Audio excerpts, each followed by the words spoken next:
ng new best ever Sunsilk, Nescafe Classic, at Ariel Antibac with power of safeguard. Ang nakaraan sa ang yaman ni Lola. Sa ikalawang challenge ni Lola sa mga hanap-patay challengers, natanggal ang all-around helper ng funeraria na si Dong. Dahil hindi niya nakumpleto ang 4 na gamit ni Lolo Paeng. Ngayon, 3 na lang ang natitirang maglalaban-laban para sa 100,000 pesos ni Lola. Ni Lola.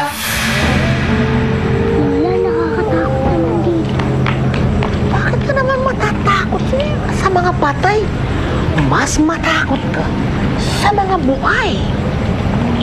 Eh, ba't naman po kami natatakot sa buhay? Dapat kayo matakot sa buhay. Lalong-lalo na kagaya ng mga dumadating na yan. Diba? Nakakatakot. Ano yun? Hindi, buhay na buhay ang aming pag-iisip sa susunod na challenge. Kinikwento ko dito sa mga bata. Dahil talagang marugdog na ito. Talagang ang pagnanasa na Barbie, makamit ang 100,000. Wow, nagpapatawa. Handa na ka. Gusto mo lang nayayakap. Kasama naman ang chancing. Wala naman. Helpful lang. Halika na. Tawagin nyo na yung mga challenger. Huwag Bogart ko. excuse me. Ito na yung last level ng pagsusubok sa challenge natin. Dito na talaga masusukat Roseanne, Reggie, and Ernie. Dito na natin malalaman kung gaano nyo kamaal ang inyong trabaho. Dito rin masusukat kung gaano marugdob ang pagnanasan nyong ipagpatuloy ang inyong trabaho. At dito rin masusukat kung gaano kalalim ang pagnanasa ninyong manatili sa inyong trabaho. Yan ay i-explika ngayon sa inyong lahat ni Bogart. Alright, Lola Barbie.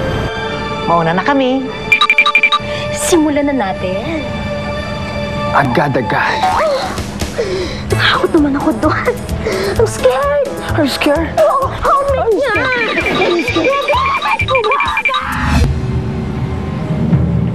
Ang inyong huling pagsubok ay susukat sa patagalan ng pagpapanatili ng kapayapaan sa loob ng mga ataol.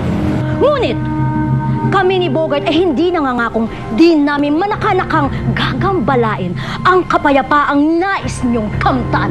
Okay, if you can't hold your peace, please raise your hand. Okay? Ganito, halimbawa. Makataas na yan? Bogart! Theo!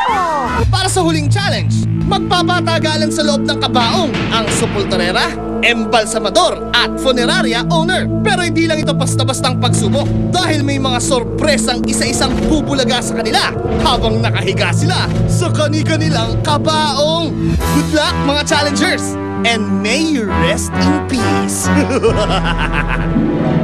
Etong si Rose, never say die raw sa challenge na ito.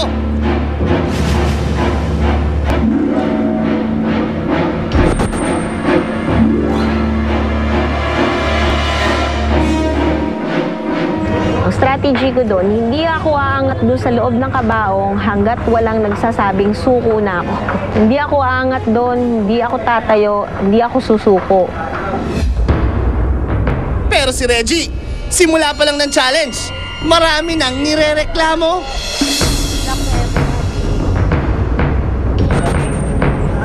Kasi iniinigaan ko yung kabang masikip eh. Hindi makakilos, nakaganyan yung kamay ko. Tapos mainit. Mainit siya, nakakangawit sa batok. Pero nakakaramdam na ako na tumataas na yung dugo ko. May high blood ako eh. Si Ernie naman, mag-aala sleeping beauty lang daw ang naisip na strategy.